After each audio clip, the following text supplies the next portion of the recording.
Some need a bounce back. Some are on their last shot to meet expectations. And some haven't even taken an NFL snap. We're talking players with something to prove. Let's get it.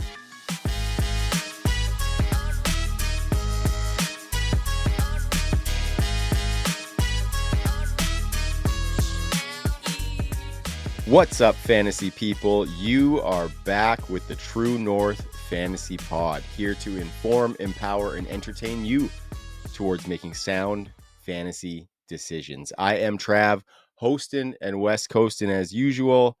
And of course, the Stallions running pure, Mr. Frank Amaranti, as he gets set to go back to the homeland. How you doing out east there, my man?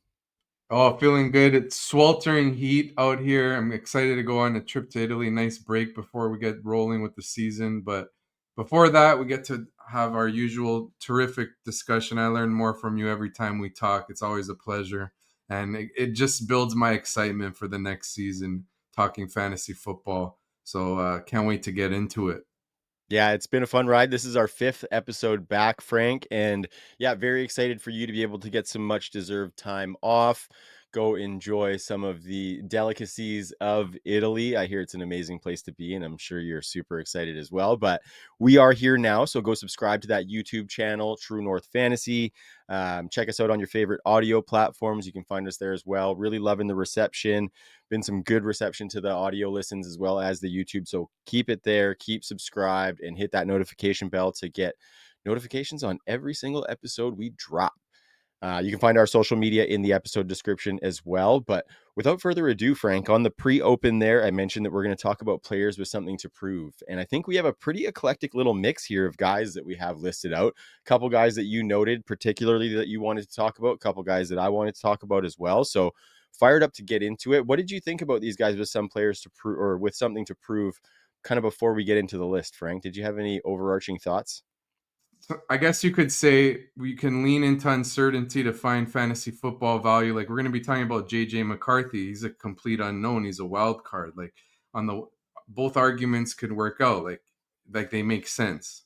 You know, I'm concerned about taking McCarthy. You know, he was more of a game manager with Michigan. Yeah, but McCarthy's a good prospect. He's had a year, even though he's injured, he's had a year like learning at the professional level. He's in it. He has a great head coach in Kevin O'Connell, perfect setup. We saw what Sam Darnold did. So it's intriguing. Like you could lean into the what if he's actually really good and it's a good situation. So that's just an example McCarthy is with these players to prove that it's a great time to lean into the uncertainty, maybe find some value here. Yeah, that's kind of what I noticed as well. These are people with a lot of question marks around them, but a lot of people who I'm ready to invest in on my fantasy rosters with the risk that's baked in, but with the potential that they could meet some of those kind of previous expectations that we might have had. So let's call us Elsa the Ice Queen, because we're diving into the unknown on this one here, Frank. Sorry, that was an awful dad joke, but I am obliged to add one here or there. But the guy that you were mentioning is the first guy on the docket, and we're going to talk about a little bit of JJ McCarthy. We actually, for any listeners, we didn't have an episode last week, and I believe we maybe missed the week before as well. So apologies for that. But we have had this episode planned out for at least a week now, and JJ was one of the guys that you were most wanting to talk about, Frank. So I think it's an interesting case, right? Because he's never played a snap in the NFL. He was fairly highly touted coming out of Michigan, albeit not ever having those big explosive seasons in a run-heavy Michigan offense. But I think he came into the best probably ecosystem you could have for a young quarterback with Kevin O'Connell, those wide receivers and Jefferson and Addison, TJ Hawkinson. So I think things are looking good for JJ McCarthy, and he is getting steamed up in the community, Frank. But what do you think the likelihood is that his transition is seamless? Like, a lot of people are planting their flag that there's not going to be any issue for him in year one. We know that isn't always the case for these rookie quarterbacks, Frank. So do you think there's going to be some bumps in the road for him, or are you kind of all in like some of the community feels like they are? I think my stance on this is JJ McCarthy's going to hit the ground running for the Vikings. Couple like historical factors in his favor. Like the first one's in a small sample, but it's still worth mentioning. Think about the last decade or so, first round quarterbacks who didn't start in year 1. Patrick Mahomes and Jordan Love, and they hit the ground running when they started. because of a good situation. Love playing with Matt LaFleur, Patrick Mahomes playing with Andy Reid, Tyreek Hill, Travis Kelsey. You look at McCarthy's situation, obviously Kevin O'Connell's a stud play caller. We've seen what O'Connell has done with quarterbacks who have a pedigree. Like Sam Darnold struggled at the NFL level, but he was a first round pick. He had the tools, and O'Connell was able to bring out the best in Darnold. I think O'Connell could do the same with McCarthy, who definitely has the tools. Now, counter argument is McCarthy wasn't really like super productive in college from a numbers standpoint. But then we can look at Jim Harbaugh, what he's done with Justin Herbert. Really went with a run heavy, more ball control type of offense, and we saw what Herbert did previously to that, high volume passer, putting up gaudy numbers. I think it could be the same with McCarthy. Like Kevin O'Connell's offense has always allowed his quarterback to cook. It's not like he had him as a game manager. I mentioned Darnold. Even Josh Dobbs performed well. Even Nick Mullins in a small spurt performed well. O'Connell comes from, that Kyle Shanahan coaching tree and previously working under Sean McVay, who worked with Shanahan. Similar kind of philosophies. And we saw Brock Purdy hit the ground running with the 49ers with that stacked supporting cast. I could see McCarthy doing the same as Purdy, as that point guard distributor to Justin Jefferson, to Jordan Addison. Hopefully, he doesn't get suspended.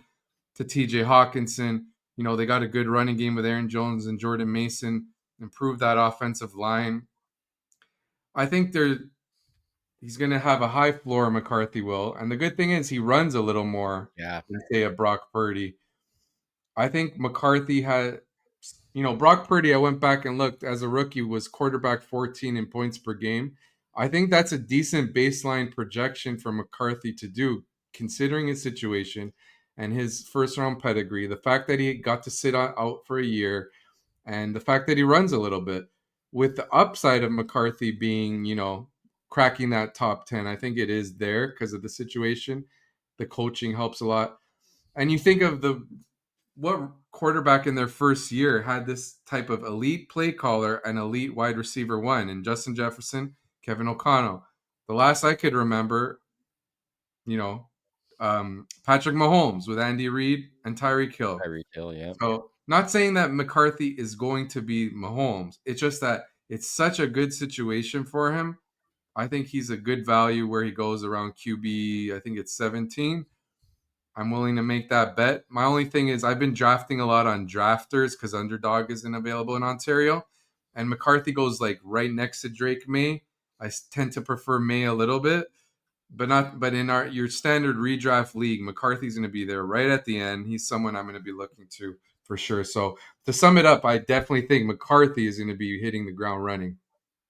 Yeah, and I don't think the gap between him and May is necessarily that big if you consider the weapons around him, the play caller that he has. And I like what you said about all those other quarterbacks and those play callers, because we routinely see these bright offensive minds take shots on these quarterbacks who might have holes in the profile or things where people are like, I don't know if he can do it. Like JJ McCarthy never hit 350 attempts in college, never hit 3,000 yards, never hit 25 touchdowns. Like there's some concerns whether he could take an NFL workload. But then you look at these guys, right? Like Andy Reid took on Patrick Mahomes, who was supposed to be just a backyard quarterback. Look at what he's done now. Kevin O'Connell took on Sam Darnold, who looked like he was, journeyman backup status. And look what he did. Earned him a lot of money from the Seahawks. And even Kyle Shanahan, like you mentioned, took a shot on Sam Darnold to be Jimmy Garoppolo's backup a couple years ago, I believe. So, there's a lot of similarities. And when these guys take these quarterbacks and commit to them, we need to take note of that and sometimes lean into it because it often pays off for these guys. And so I'm seeing everything that you're seeing with JJ McCarthy. I am a little bit cautious just inherently with these guys because when I haven't seen it, sometimes I like to go with the known, but my co-hosts on the Dynasty Underground have been all in on JJ McCarthy as well. And so I have been kind of seeing that more and more as the season has progressed and seeing that, okay, even serviceable, like that quarterback 14 finish that you said is absolutely fine for him as a rookie. And I would say that QB 14 doesn't necessarily even bake in the upside that he could have as a No. runner. He had like 300 yards, over 300 yards in his over 400 in his last season in college and over 300 in the season before that. So he definitely has a little bit of wheels there. So it'll be interesting to see how much that's unleashed in the NFL level, especially considering he's coming off a big injury. But I Yeah. think he's got it, man. There's a lot of moxie around the kid, and he's been in the system, learning the playbook. So I think everything you said is really nice there, and I think that top 15 quarterback is well within the range for McCarthy there. Plus, worth noting, you take McCarthy. It's not like you're going to be starting him every week. You got him right at the end of your draft in a redraft league. So you're going to be playing matchups. So even if he is QB 14 in points per game for the year, chances are you're playing him in those, desirable matchups. You're benching him in those games, let's say at Chicago in poor weather. So you're basically, you combine McCarthy with someone like a Drake May, like a Dak Prescott, like a Trevor Lawrence. You could probably, playing matchups, get yourself a top six, top seven QB production, and you ended up spending virtually zero draft capital on it in your redraft league. So that's the way I want to do. That's the way I want to go about QB this year in my season long redraft leagues. Yeah, I think there's so much upside late, and like even McCarthy at the very least is going to give you some spike weeks. But if he starts to become consistent on that, then that's just kind of a bonus off the cost that you paid for him. So we're going to talk about another sophomore quarterback. We're going to talk a little Michael Penix because he flashed a little bit of promise in 2024. Obviously, that big surprise first round pick after they had just signed Kirk Cousins, but it looks like the pick paid off for them because Cousins didn't work out. And now they go into this season with Michael Penix as the number one quarterback on the roster. Now, I've been kind of going a little bit of both ways on Michael Penix. Like, steamed him up a little bit in Dynasty just because, he's locked in there. He does have some good weapons. He's got a good play caller. Then I was looking at a little bit of what he did last year, Frank, and I started to maybe come off a little bit of it. Like, really, the only sample we have for him is week 16 through 18, and he threw 100 pass attempts in those 3 games. He only had 58% completions on that, so he needs to make smarter throws. 245 yards per game is totally fine. That would pace out at like a 4,100 yard season, so that's not an issue. But only 3 touchdowns, 3 interceptions in those 3 games. I don't know if we can expect him to have like 8 touchdowns and 1 interception necessarily because he was a rookie coming in on a team that seemed fairly dysfunctional last year, but we would have liked to see a little bit better than kind of a 50-50 touchdown to interception ratio. Looking at some positives, he did throw the ball deep a lot. He was top 15 in yards per attempt, but he was only the quarterback 21 across those 3 weeks, Frank. So when we look at ceiling for him and looked at the fact that he was only like barely a quarterback 2 in that range when he was starting, what kind of avenue or what kind of room for improvement do you think it is there for Michael Penix, considering that he isn't a rushing quarterback? He is basically a pylon back there.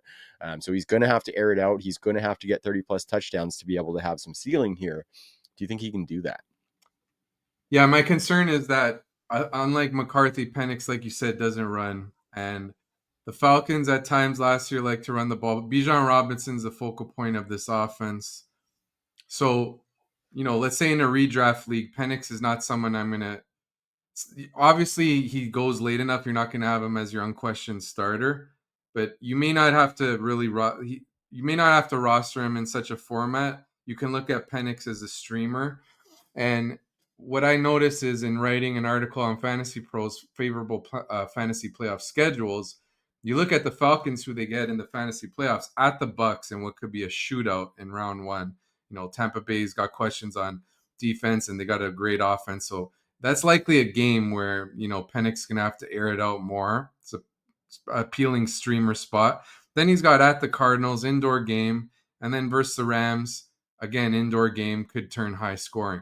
So I think Penix is going to be a player who, starts to, find his groove in the NFL as the season goes along, and then he becomes a certified streamer during the fantasy playoffs.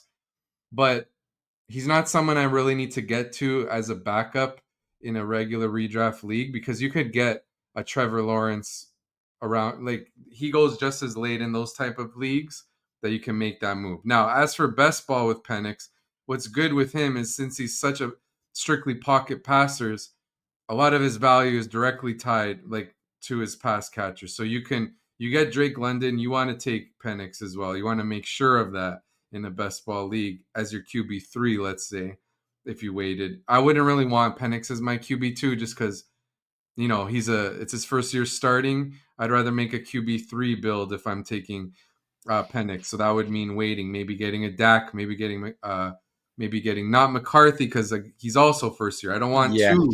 I don't too want two. risky. I don't want two of my three QBs to be first year starters. So instead of Yeah. McCarthy there, And if I got London, I might go, Lawrence, Dak, and then Penix, and then you can have it that way. But yeah, to sum it up, I don't see the same upside just because of the lack of running. I see more of a streamer. If when I'm ranking, I'm going to put Penix in the 20s range for fantasy football season long. Yeah, I think that's where he's probably going to reside for me. And if you look at underdog drafts, he's being drafted at the QB 21, so exactly like where he finished in those 3 starting weeks last year. I think there maybe is a little bit of room for upside on that if he can be that aired out quarterback that he was in college. I think that's the feather in his cap, right? We've seen him be one of those guys who just slings it downfield. We do see that this team in the Falcons does have some of those weapons in Drake London, Kyle Pitts, Darnell Mooney is going to be a nice little value downfield this year. But when I look at the guys that Penix is going in front of for the 2025 season, it's going in front of Bryce Young, who we're going to talk about, who I think I like better. Going in front of Tua, who is like right on that fence with him. Going in front of Matthew Stafford, who I would definitely take in front of Michael Penix. And then guys like Geno Smith, kind of Sam Darnold is kind of where that fence is, where it's okay to start considering. But yeah, I think maybe he's a little bit steamy on price, but like you said in best ball, like the stack opportunities are really nice because you know that the work in that offense is going to be going to the weapons and not to his legs. So yeah, just a hard guy to really stake your claim in as being a difference maker. It's more so the weapons have to be difference makers for him to be able to see that ceiling, and so tough one to invest in with anything that you're going to rely on. Talk about someone you can't rely on, Frank. Anthony Richardson has had quite the roller coaster. And as of late, that roller coaster seems like it has just been going down and down and down because there have not been many ups for Anthony Richardson. Daniel Jones's signing obviously was a big one, brings a little bit more of a veteran presence, definitely an erratic quarterback in himself, but he has ran an offense in the NFL much better than Anthony Richardson has to this point. And then you see that he's already getting a little bit banged up in camp and stuff. And so it looks like he doesn't have a leg up on that starting quarterback job against Daniel Jones. So is this guy already toast? Like, I don't think we're targeting him in redraft necessarily, but like, is he a guy that might become a priority streamer, do we think, down the stretch this season? Because if he gets a starting role, he is going to be a priority add on waivers no matter what, whether we think he's going to play like shit or whether we think he's going to blow the doors off. Because even if he plays like shit, he's probably going to give you some fantasy points via rushing. Um, but it might just be kind of ugly. So do you think there's any avenue for turnaround, or is this Danny Dimes' job here? Yeah, so the good news with A Rich is that reports are that he is going to be ready for camp when it starts Sweet. in July. So that's huge news for him and still, maintaining a chance in the competition. Not Mhm. saying like Daniel Jones is greater or anything, but like we've said on this show, like you said now, is he could add some, stability to the offense. That may be what Steichen wants. But if I'm still gonna stick to my guns and say that Daniel Jones starts in week one, but in a best ball now that the script has flipped a little, at least in drafters. I got to see an underdog to double check, but what I've been seeing in those tournaments is that Daniel Jones is consistently going ahead of Anthony Richardson now, whereas before it was the other way around. So let's say you're doing a 3 QB build in best ball and you have two reliable starters, like maybe you have Baker Mayfield and Dak Prescott. In drafters, for those who don't know, this is like just based on season long points. It's not, there's no playoffs at the end. So you want to, and you also have two extra roster spots on drafters. So it makes sense to always go with 3 QBs. So in that case, getting Richardson as QB3 when you have two reliable starters that you didn't really break the bank to get any of them, Mhm. it makes a lot of sense to try to buy the dip now that the market is more confident in thinking Daniel Jones is the starter. With that said, I'm still saying Daniel Jones will start. But we've seen what A Rich has done when he's on the field from a fantasy perspective. So he's worth a look there. If, like you mentioned, if he takes over a starter or wins the job, maybe in our ranks, maybe we'd put him around the Drake. No, a little lower than Drake May, like QB 9, like 18 type. I wouldn't go heavy, even though Richardson's always produced, just because like some of those games where he doesn't score, find the end zone, and he just like get throws for 90 yards, they just kill your week. So we Mhm. can't put him towards the May section, but maybe like around Bryce Young or Penix. I guess that would make sense. I wouldn't go overboard. But to sum it up, QB3 by the dip, I'm cool with Anthony Richardson. But my prediction is Daniel Jones still wins the job. Yeah, I think I'm kind of in the camp that Anthony Richardson will need a change of scenery and some really strong coaching if we're ever going to see anything from him. I think Daniel Jones will, like you said, start with that job. And I think your point on our pod a couple of weeks ago about the fact that this team is going to be just good enough, probably from a wins and losses perspective, that they might not want to pull Daniel Jones out Yeah. of there because Anthony Richardson could tank like a team that's one game over 500. Like if they're one game over 500, they're still going to want to be winning, right? Or even if they're one game under 500, they're going to still think that they have a shot. And their division's not notoriously been very strong either. The Yeah. Texans looking like the only real like solid team in that division. So yeah, I don't know. It's going to be tough sledding for A Rich. I think Daniel Jones is going to be sneaky. To your point there, you were talking about the underdog ADP. I had a peek. Daniel Jones goes as QB 29, Anthony Richardson as QB 30, within 4 picks of each other. So Yeah. right there with each other. I Um, also I also want to add, like throughout our talking on this show, as we've done more episodes, I've really started to come around and really like Tyler Warren. I know we've said it in one episode, but I remember in an early one I was like hesitant on the landing spot. I really think he's going to help out the QB play a lot, just with those easy layup looks in the, in the read option, the read zone read. What like I'm having a brain yeah, fog. yeah. RPOs, Yeah, RPOs. yeah, RPOs. There you go. There you go. Just say There you go. it. With the Read option. Get RPOs, it? those quick little layups to Tyler Warren, and he's good after the catch. I think he's going to help out Daniel Jones or even Anthony Richardson if he ends up starting. So my point there is that the Colts offense, I don't think is going to be as bad as some may believe. Josh Downs is good. Michael Pittman, if he's a little healthier, can be more impactful. Maybe AD Mitchell gets going. Pierce could be that, sacrificial X. And Jonathan Taylor getting fed in the backfield. So, like you just said, they may not be that bad, and they could be 500 hovering around there. Keep Daniel Jones in. That's better for the pass catchers. I'm in on this Colts offense as a good value target in fantasy football. Yeah, whoever plays quarterback is going to have no shortage of weapons at their disposal. Just kind of aching for some of that quarterback play, right? So let's talk about the curious case of Tua Tagovailoa, Frank, because man, he was showing some promise as a really, really stable, one of those really stable, not running quarterbacks who falls in that quarterback 8 to 12 range for you on any given year. And I think he can still be that given health, but given health is a much bigger caveat for Tua than it is for almost any other player in the league because he's getting popped in his noggin a lot, Frank, and a few more pops, and he might not be able to play football anymore, which is really scary from a human level. Like, you never want to see that happen to anybody. And watching some of the scenes that have happened to him on the football field have been really scary to watch, too, right? It's like, there's part of you that's like, dude, just don't go back. And then there's part of you that totally understands he's a competitor and he's like, no, I'm getting the fuck back out there because I would too. And so it's a really hard one to invest in, Frank, but been starting to think that he could be one of the better quarterback values in all of fantasy football, especially of the non-rushing guys, right? Like Justin Fields is probably a big value because of the rushing that he presents. But I think we are not that far removed from Tua putting up some huge seasons. I think he led the league in passing yards a few years ago. He still has Mike McDaniel, who is a strong offensive coordinator, still has Tyreek Hill, still has Jalen Waddle, has a strong running game. We know Devon Achane is going to take a bunch of those targets, which makes Tua's life very easy. What side do you lean, though? Like, do you lean against him because of the health and the risk factor? Or would you maybe lean towards him because of the price dipping and what we've seen from him in the past? Yeah, well, from the injury risk factor you touched on, I want to acknowledge, like, this is a team, this Dolphins team, that would it surprise you if the bottom just completely fell off on them? Like last year, their offense, it didn't look the same. Like the shine of Mike McDaniel seems to be wearing off. Like it was just check down city to Achan and Jonnu Smith. It looked like a broken offense. Now, McDaniel has shown that he can scheme up a great offense in the past. Maybe over this offseason he makes adjustments.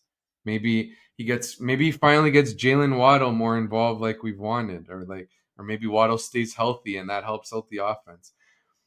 But the thing is, like, Tyreek Hill showed decline last year, and the data shows like once these receivers pass age 30 start to show signs of decline, usually they don't really bounce back. And I don't know if Tyreek Hill is going to fully bounce back to his regular self. So the days of that really explosive Dolphins offense may be over, maybe more transitioning to a ball control type. With Hill's with me thinking Hill may not bounce back, that makes Jalen Waddle look like a good value because maybe he can evolve into the top target amongst this receiver group. But going to Tua, with the fact that he doesn't run, and with the fact that I'm betting that the offense is not going to return to prominence, return to that really explosive unit, that if they do improve, the Dolphins do, it'll be, like I said, more a little more ball control. So with that in mind, I'm not really looking at Tua, but if you're in best ball and you take Waddle and Tua falls past ADP, you can fire him up. I think in redraft, Tua looks strictly as a matchup based streamer. Yeah, yeah, and I think I see it as like a very wide range of outcomes. I'm not necessarily sold that they're not going to be as good, but I definitely see the avenue for that bottom to fall out, right? This looks like a team where it could just get exploded, or maybe this year they could come back and show a little bit of what they used to be. Like I think the range is so wide for these guys. And I think for that reason, I'm actually kind of buying a little bit into Tyreek Hill. I know he's an older wide receiver. He's getting and the concern is there because I've always thought that he plays way more physical than his size. You know what I mean? He plays like a big wide receiver, goes up contested catch situations when he has to, and he plays a little bit bigger than his size. But obviously, he plays super fast, which is something that you get concerned about when guys get aged. But I think he's probably like a mid to late third round pick right now, from what I've seen, and I think that's not bad for the upside that he could present us.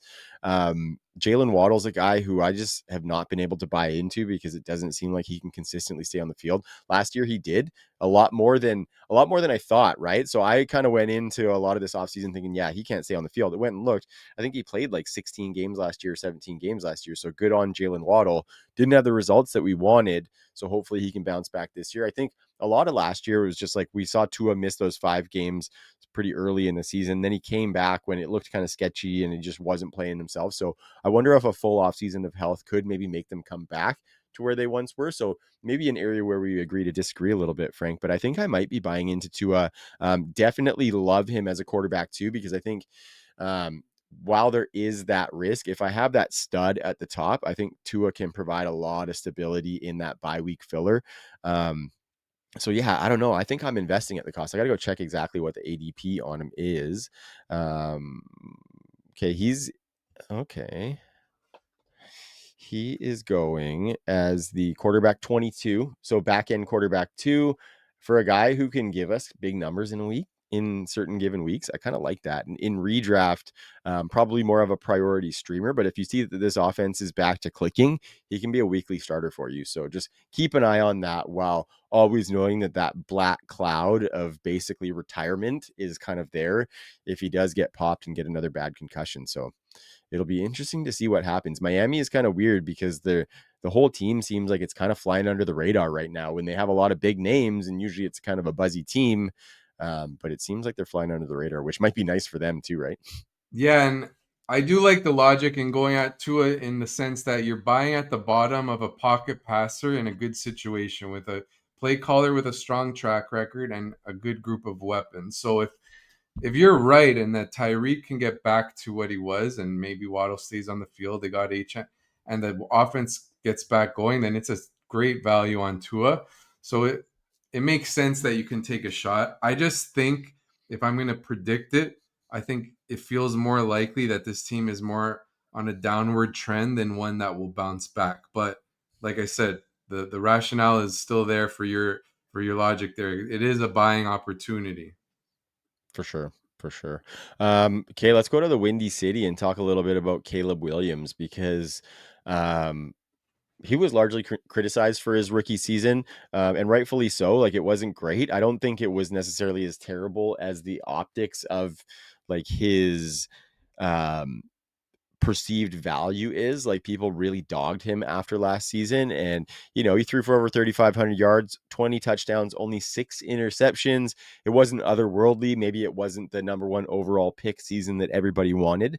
I think a lot of that goes into the fact that he did come into a really nice situation with DJ Moore, Keenan Allen on that team, Cole Kmet, a decent running game, but underlying, we didn't know how bad that offense. Well, we kind of knew, but the offensive coordinator situation was so bad that it didn't even last the full season. And so they kind of started from scratch. This year, they brought in Ben Johnson. They got DJ Moore there. They've got Luther Burden. They still have Roma Dunze.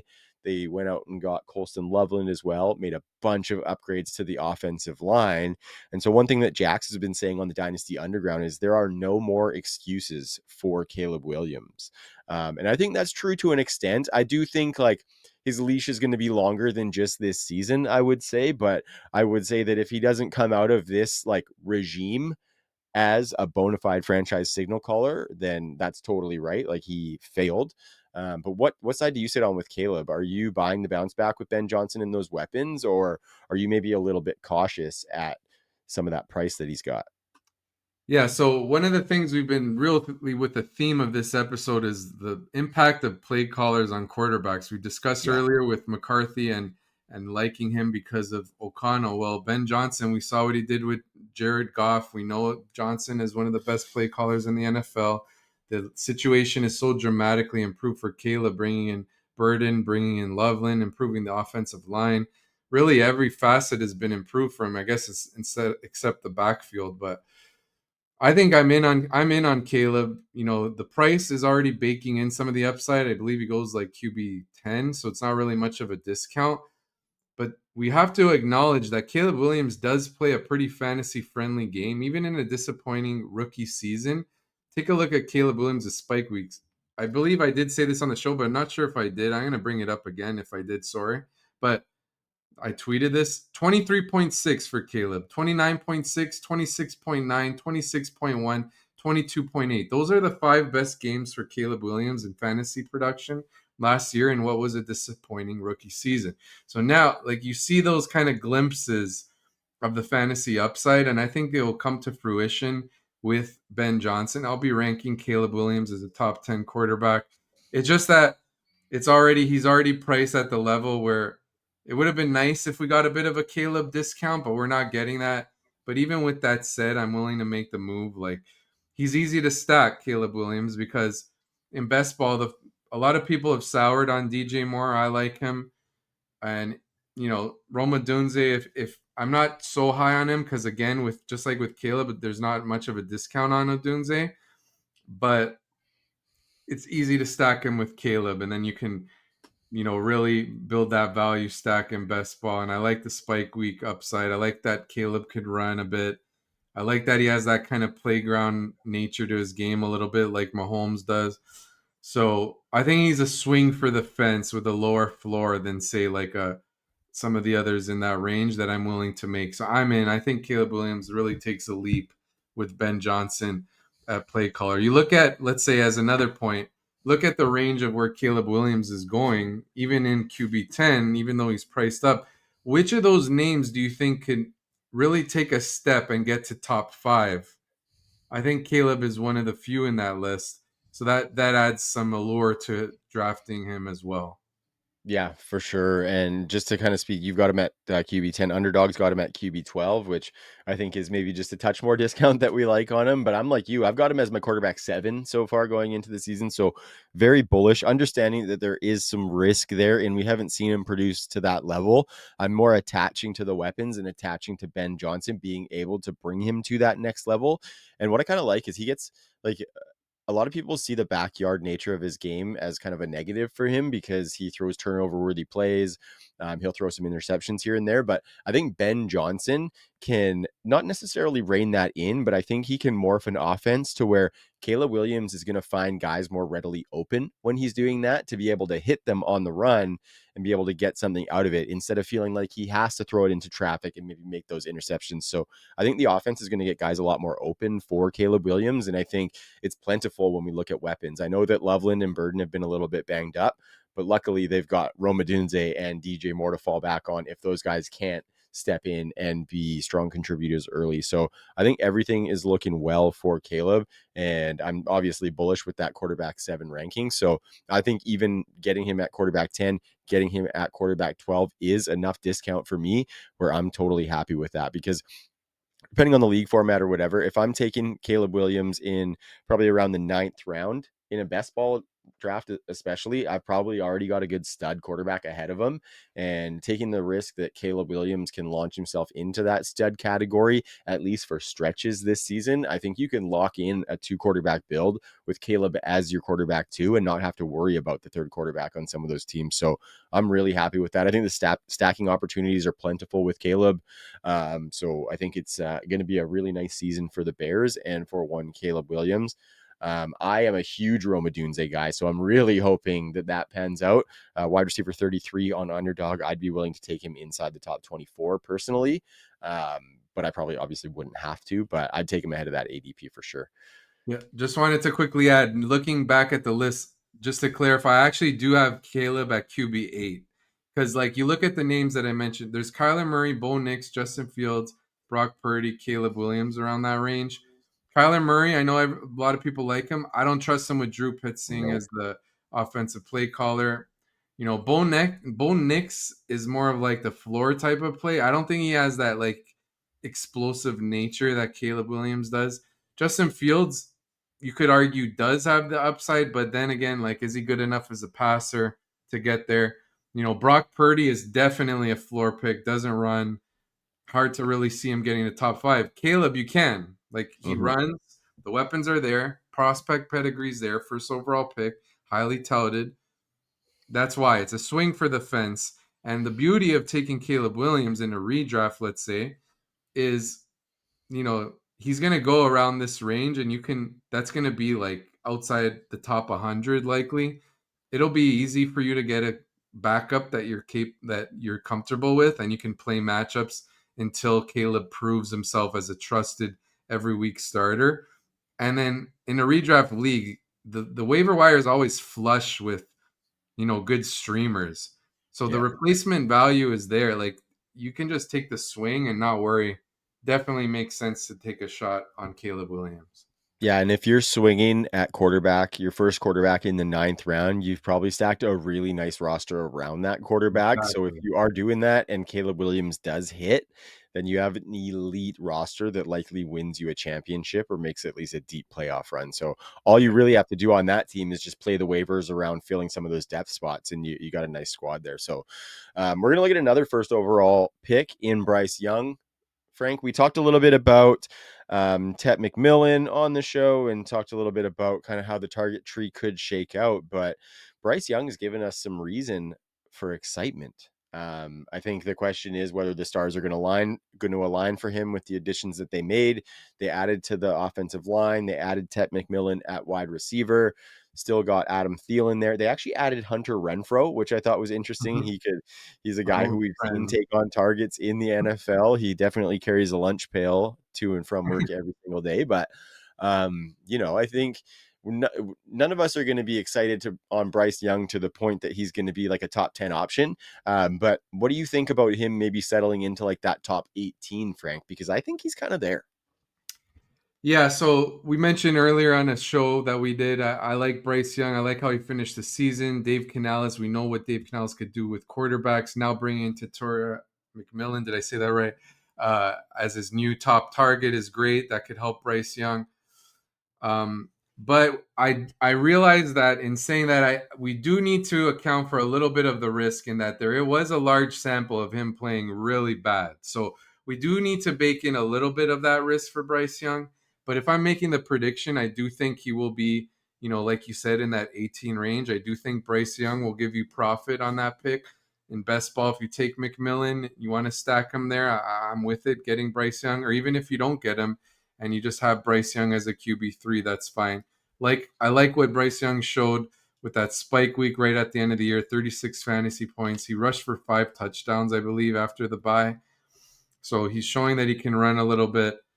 But for Bryce Young, if we're thinking in your conventional redraft league, this is someone that you're just going to look at as a streamer. And I think 1 week to keep an eye on is the fantasy football semifinals. Panthers play the Bucks. That could turn into a shootout, like we mentioned with Penix and the Falcons taking on the Bucks in the first round. You got Bryce Young getting that in the second round. Definitely worth a look as a streamer. But aside from that, I can't see Young finishing like in that top 10 range where you're starting him every week. So if you play in a traditional format, keep an eye on him as a streamer. But I will be ranking him a little higher than his current ADP for Young, which is like you said around QB 24 on Underdog. Yeah, for sure. I kind of served myself up on that one, Frank, because I do have him right at quarterback 18. So I kind of used my own Oh, ranking as nice. kind of used my ranking as the threshold there, served it up for myself. But yeah, I think he could be that serviceable streamer. To the point where he could become a weekly starter for you, though. Like if you look down that stretch from week 12 on last season, he was quarterback 8 with 21.4 fantasy points per game, which is something that you want on your roster. Quarterback 7 in fantasy points per drop back of quarterbacks with a minimum of 50 pass attempts. So it was pretty efficient. And we look at all that, Frank, and one of the things that he had not going for him was throughout that entire span, he had the fourth highest pressure rate in the NFL for all quarterbacks who threw at least 50 pass attempts. So, like I said, not going to be that elite option, but he will fill in some weeks for you. And I guarantee he will have some spike quarterback 1 weeks this year, just with all of the additions around him, because we saw him do it last year with a pretty terrible supporting cast. So I kind of root for the kid too. Like I kind of like when those guys who get shit on come through all of that and succeed. So I'm rooting for him. That's for sure. I just wanted to do one more thing and play a little bit of devil's advocate. And if I'm saying like I don't believe in Bryce Young, seeing what that view would look like, and it would be, I did mention Bryce Young rushed a lot more in the second half. He rushed for 5 touchdowns, like I said, in his last 6 games. That is as much as I wanted to praise that. That also you could look at it as that's unsustainable. Like, what if that gets back to normal rates and maybe he rushes for 4? Like, he's a small guy. Is he really profile as the type of QB that's going to be rushing for double digits like he did at that pace? No. But the hope is that it's counteracted by an improved supporting cast with McMillan as his top target and, good coaching. So, in short, I am in. I do think there will be a profit on Bryce Young, but we do have to acknowledge the risk that is there. Like maybe that second half stretch was unsustainable because of the rushing. And we have to consider that, hey, there is a large sample of Bryce Young struggling. So that's something to consider. Mm-hmm. Mm-hmm. Okay, so our first running back, I think this is such an interesting case because he could be so high up in the fantasy finishers by season's end, and that's Christian McCaffrey. Um, Obviously, like he is one of the best fantasy running backs that's ever graced us with his presence. Um, Fantastic option previous to his injury. Lots of questions coming out of the injury, though. It was a big one. Missed all of last year. But we want to know, like, is he going to jump in to elite bell cow status again? And for me, Frank, everything points to yes, but I'd like to give you an opportunity to kind of tell me what you think first. My take is Christian McCaffrey's immediately going to jump back into bell cow status.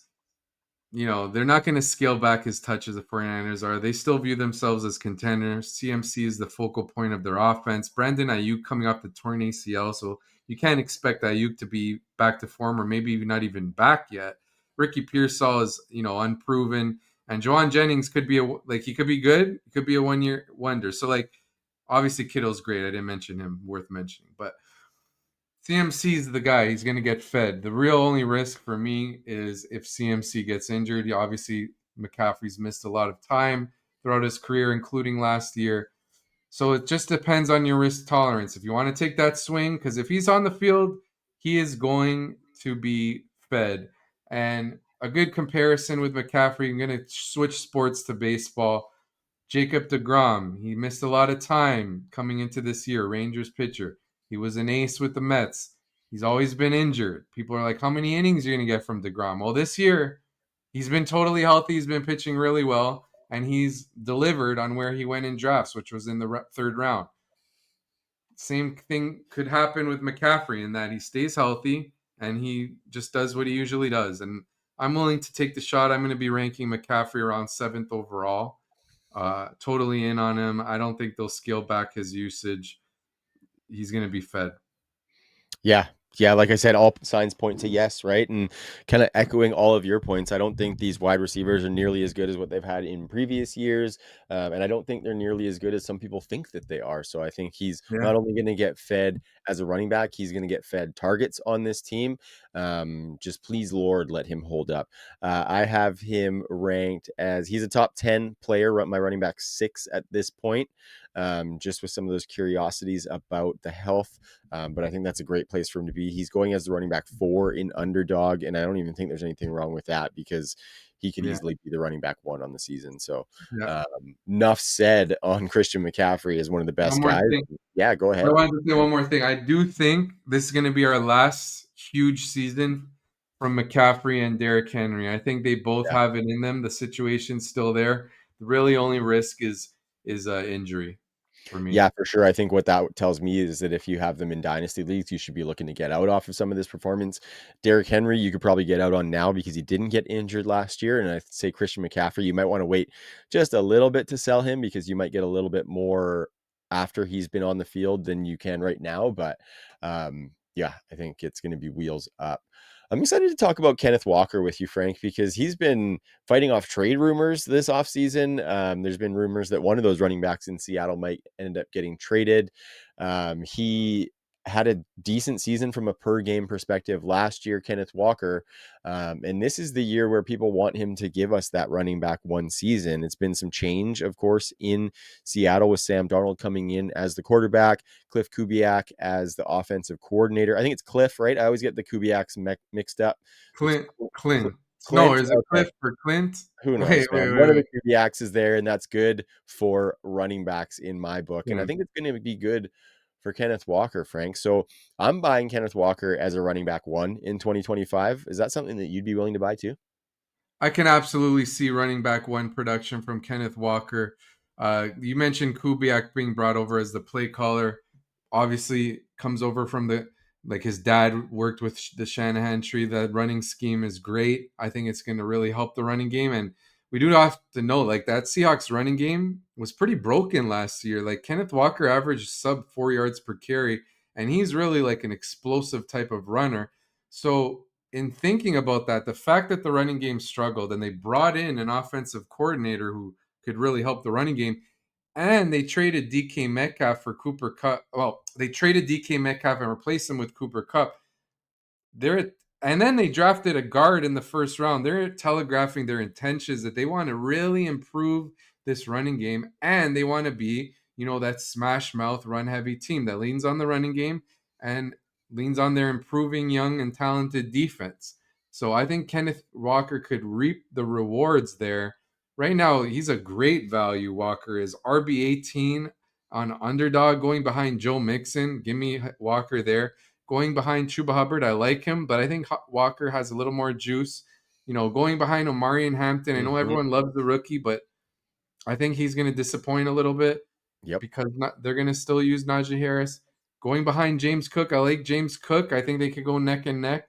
I think Walker, I'd put him probably RB15 to even a little higher, and RB12 is firmly within the realm of possibilities given the improvements. And I know Zach Charbonnet has produced when he's had a chance, but the fact is, when Walker's been healthy, he's been the guy. They haven't scaled back Walker and used Charbonnet, and that was with McDonald as coach. I don't think that's going to change. So I love Kenneth Walker as a great value pick. Totally. I might even be a little bit steamy on him because I have him as my running back 10 right now for Nice. 2025, which is probably a little bit high. Definitely like him over James Cook. I don't think James Cook is going to sustain that touchdown production he had last year, but I think Charbonnet's involvement is going to be pretty interesting to see. I think even if he is involved, it could be fine for Kenneth Walker, though, because look at last season's splits. Kenneth Walker was only about a 65% snap guy when he was healthy. And through 12 weeks on that snap share, he was the running back 7 in points per game with 17.9. He missed 3 games in that span. And then after week 12, he only played in 2 games and averaged about 10 points per game. So I kind of write those two off. But the injuries are going to hurt if he does get hurt. But if he stays healthy, I think we have a smash as a top 12 running back here. So with that running back friendly scheme, I'm ready to invest in Kenneth Walker and especially at cost. Like if I can get him like what I said, running back 10, and you see he's at running back 18, 8 picks behind where I think he is. I'm happy to smash that. Like, even if I go zero running back and I take him, well, I guess it wouldn't necessarily be zero running back if you take him in that 5th round, but if he's the first running back on my squad after I stacked some wide receivers and maybe went with an elite tight end, I'm still pretty happy with that. So obviously that changes the depth that I'm going to build, because maybe I want some guys who aren't as much of an injury risk as Kenneth Walker has proven to be. But maybe he's one of those guys, like you said, with McCaffrey and DeGrom, that these are just been kind of nagging injuries, and he could find that picture of health that he needs to be that running back that we want him to be. So I'm all in on Kenneth Walker, buddy. Love it. You mentioned Najee Harris, and I think he is well worth mentioning, because he is, for me, also the reason why I'm fading Omari and Hampton in year 1 too, because I think Najee Harris brought in to do the job that we're going to see him do. They signed him to a contract for 1 year over 9 million. I think that alone tells you that he is going to get some significant usage, and I think he's going to be awesome with the usage that he gets in Jim Harbaugh's offense. And so, yeah, Najee Harris, like, I even could see an avenue where he does so well that he doesn't necessarily stave off Omari and Hampton fully, where we don't see any of Omari and Hampton, but maybe he keeps the first and second down carries enough to the point where the Chargers don't know if they have a bell cow running back yet in Omari and Hampton by the end of this season, which could make them want to maybe sign Najee Harris back to assume that role again, without having to go into the season with an unproven Omari and Hampton as the only guy. So I think there's a lot of different options for Najee, not only to have short-term value, but maybe a little bit longer-term value for us fantasy gamers. But this season, I'm totally in on him as a guy who can give you consistent running back 2 production, even if he's getting 60% of the snaps or 50% of the snaps in Los Angeles, because he's going to be the goal line guy at the start of the season, I'm sure. Yeah, totally agree. I think this is a similar situation with the Chargers as with the Lions with rookie Jameer Gibbs and David Montgomery. They signed Montgomery and then they drafted Gibbs in the 1st round. Now they gave Najee less money than Montgomery got, and you could definitely argue that Najee is worse than Montgomery. But remember, like Montgomery kind of fizzled out in Chicago. It wasn't like he was tearing it up towards the end of I his didn't Bears. love him at all. I used to Yeah, dog Montgomery before he was in Detroit. yeah, so now Najee's in a much better running game with Greg Roman calling the shots. I mean, look what J.K. Dobbins did there. We've seen how much resources the Chargers have poured into that offensive line. They want to be a smash mouth team. You know, when they had to air it out more with Justin Herbert, it was because their running game was broken. Like during that time, Dobbins was out, Gus Edwards was struggling. Yeah, man. You know, now they've really beefed up that running back room. I think Najee Harris, like you said, will get the goal line carries, and you know he could rush for double digit touchdowns. You know that's why they brought him there to be that interior runner. And Omarion Hampton's more of that home run hitter, more of that flashy pick. That doesn't mean both running backs can't give you value. I think this will be a very strong running game for the Chargers. And you know, Najee goes RB 36. That's he's gonna profit on that. I'll put my Yeah. I'll put my stamp on that. He's gonna finish definitely 10 spots higher than that within the top 26. Now, people might say, "Oh wow, your running back 36 got you to running back 28." Every little profit that you stack up is helpful for your Mhm. team. So even not everything has to be a home run. Some could be a single or a double. I think Najee Harris could do that. And Omarion Hampton, like you said, I think he's going way too rich. RB 15. I'd much rather have Kenneth Walker, who's you can argue just as talented, and at least we know he's the lead back. And you know, it's just a little bit too rich for a running. We've seen these running backs take time to be integrated. Like think back Jameer Gibbs's rookie season, that week 1, like that first couple weeks he was barely used, even sporadically used. I think you know Najee Harris is a nice value, and I agree with you. I believe Najee Harris will do well enough that he'll re-sign with the Chargers, and it will be that 1-2 punch where eventually Hampton takes over. But just like with David Montgomery and Gibbs, Montgomery's still there. Yeah, for So Harris sure. is a nice value. And you know, let's not forget Najee Harris was a 1st round pick in his own right. Like maybe he just finds another level in an improved situation. So I like Najee Harris as a pick. For sure, and he is such a perfect fit for this team too. Like, it's just Exactly. so perfect. Like, almost as good as Derrick Henry going to the Ravens last year, you know what I mean? Exactly. It's like a light version of that. So I wanna talk about Rashad White, Frank, because I've previously loved me some Rashad White. I know he had that bell cow season where he was pretty inefficient on a lot of volume. Last year, he was kinda hit or miss a little bit. Obviously, Bucky Irving was the big story of that backfield, and this might be a bit of bias, Frank, but I think Rashad White is not going to be nothing in 2025. Like, I think his cost doesn't necessarily matter in this. I think for me, it's more Bucky's cost that is crazy to me. People are drafting Bucky Irving like he's going to be like a 75% touch guy, and I don't think he's necessarily going to be that. I think he can still succeed if he doesn't get 75% touches, Bucky Irving. I really just think that Rashad White is going to be somebody that might have some flex appeal this year as a guy who's frisky for us to put in that flex spot, because I don't necessarily know if they're ready to go full bell cow Bucky. And I don't know if that's necessarily a good thing for him and his attrition down throughout the season if he's getting that kind of workload. Like, where do you sit on? I guess this is more of a Bucks backfield take than a Rashad White take, but where do you sit on the Bucks backfield? And do you think Rashad White could be frisky in certain spots? All right, so this is gonna be one of the rare times where we disagree. No, let's do it.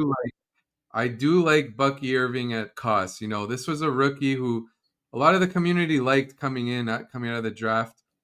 You know, he's a shifty runner. We saw it. He made some nice plays. He looks good on when you watch him, passes the eye test.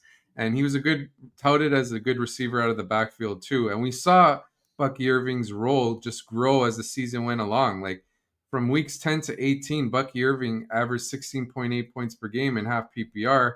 That ranked as RB7 and flex 11 during that stretch. You know, I think this is a case where Rashad White, that inefficient runner, was slowly getting phased out. We saw it. His touches decreased towards the end of the season.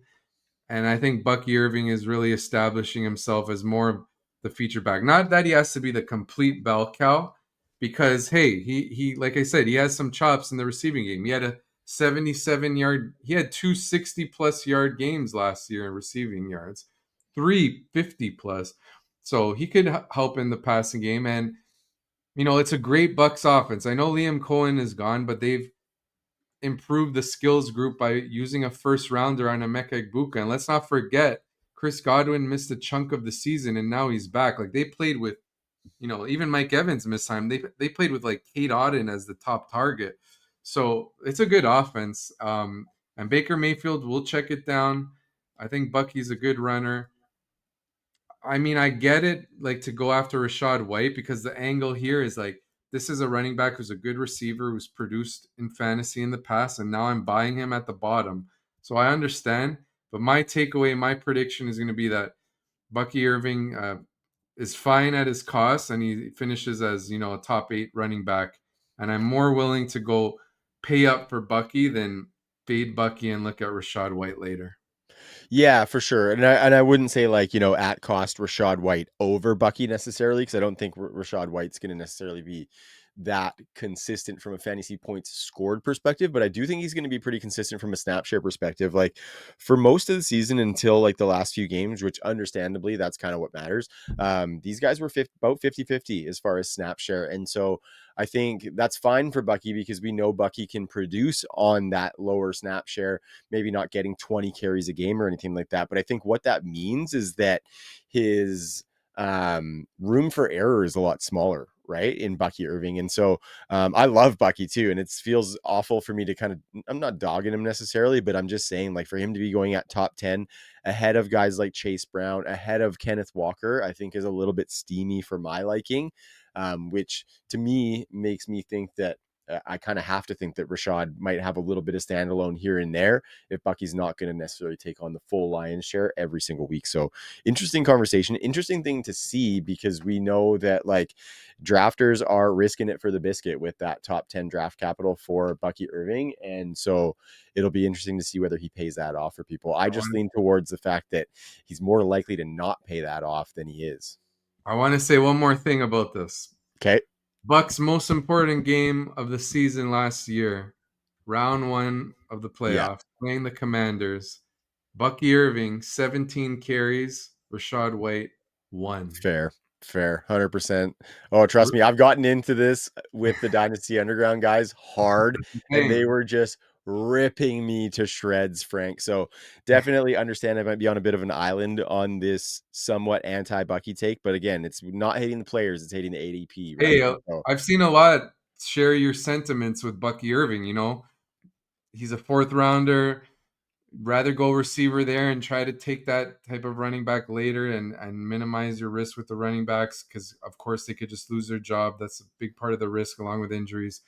I just I see it, but I'm gonna go on the angle that Bucky this is Bucky's backfield. yeah. All right.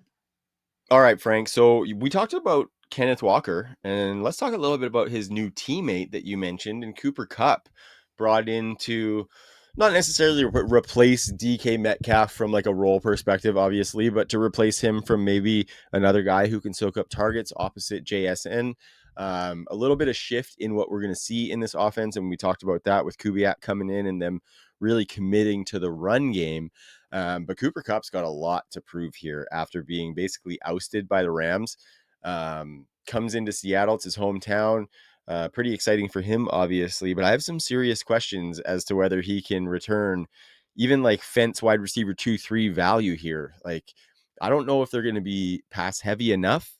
I don't know if he's going to be able to take enough targets from JSN, who I think is going to have a big year this year. He was wide receiver 6 last year, so I'm not saying that he's going to ascend to like wide receiver 1, but I think he could cement himself right back in that top 10. I think he's probably going to get a lot more work on the outside now that DK's gone, and the fact that Cooper Cup doesn't project to play on the outside. So what do you see in here for Cooper Cup? Because to me, he's going to have to compile a shitload of low efficiency volume to be anything that returns, which hurts for me to say because I love Cooper Cup. But this just looks like what he is now. Yeah, I mentioned earlier with my Tyreek Hill take that usually when these receivers past the age of 30 start to show that they're declining, it doesn't really come back to a bounce back. I mean, Adam Thielen did with the Panthers, but that's a situation where he was the unquestioned top target and they were playing from behind all the time and he's just getting peppered. I don't think that'll be the case with the Seahawks and obviously JSN. Yeah, because obviously JSN is there. I think what's good about Cup signing with the Seahawks is it's given us a value on JSN that he goes in the third round. I think JSN should be drafted next to like the Rashi Rices and the Lad McConkeys and the Drake Londons. I think he's on that level too. Uh, so I just don't believe that Cup is coming back to that previous production or even being a receiver 3. Like, look at what he did at the end of last year. 5 catches for 61 yards against the Eagles in the divisional round. 1 catch for 29 yards against the Vikings in the previous round. You look before that, 1 catch for 29, 3 for 34, a goose egg against the 49ers. His big game was 5 catches for 92 and a touchdown against the Bills, and that was a crazy 44-42 game. Mm-hmm. Before that, 3 catches for 17. So he really fell off, and he's dealt with injuries. Cup has throughout his career. I just don't see it. I'm looking elsewhere, and I'm just paying up and really liking JSN. I'm totally fine with going RBRB, especially if you're at the early stage of the first round, and then grabbing JSN Mm-hmm. early third as my receiver 1. I think he's here to stay. He's going to be the unquestioned top target.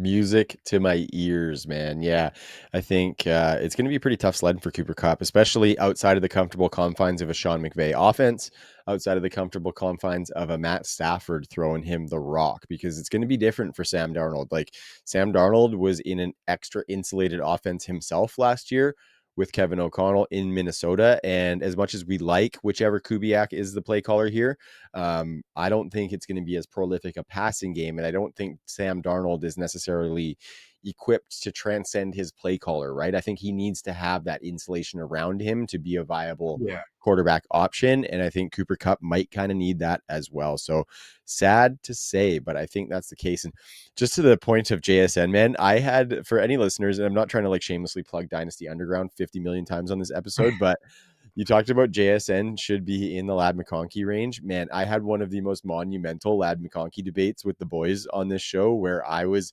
fading McConkey at cost, and they brought up JSN to me too. And yeah, it was a really, really good one. So if anyone wants to see some heated fantasy football debate, there was a good one on that last episode of Dynasty Underground there where, yeah, it was a whole bunch of stuff flying around and I got a little bit, got a little hot under the collar. So it was fun.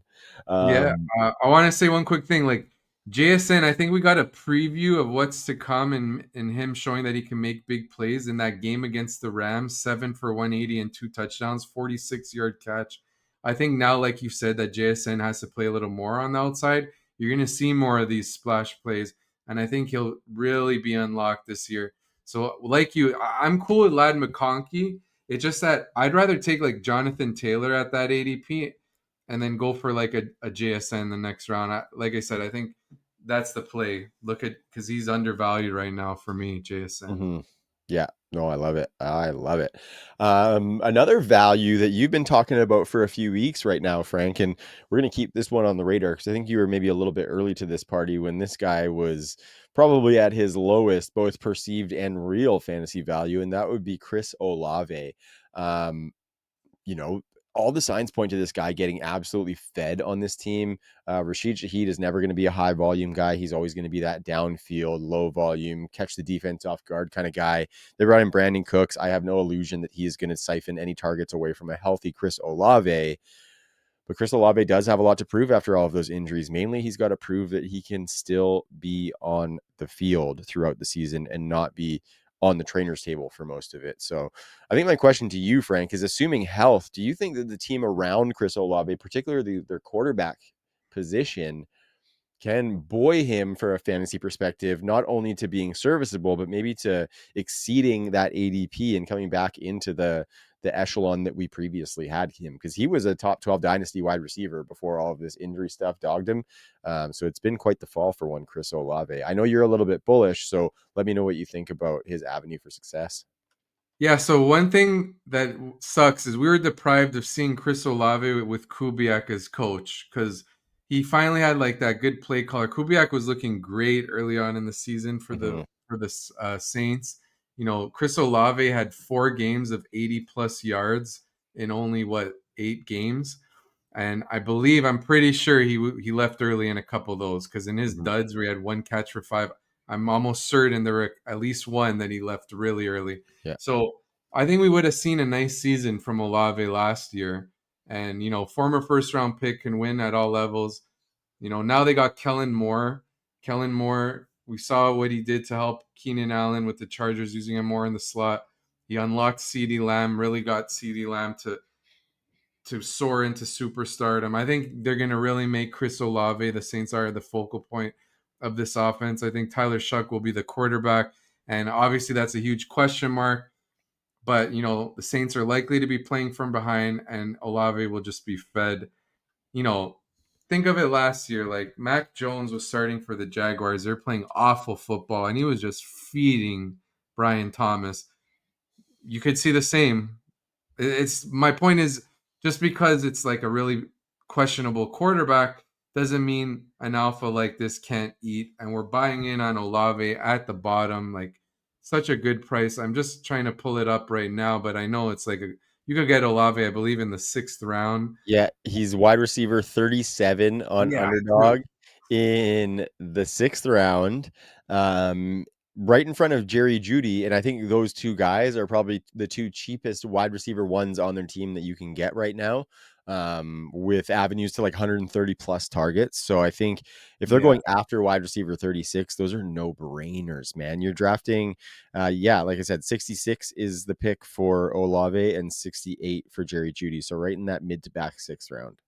Yeah, Underdog. and what I love about Olave is that I like going running back heavy early this year. You could Mhm, get like Jonathan Taylor 2nd round. I like Bucky Irving. I know you don't.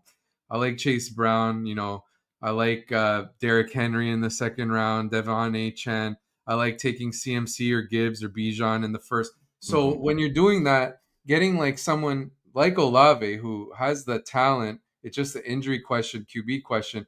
I like rounding out my receiver room with someone like that, someone like Waddle in the 5th, someone like JSN in the 3rd.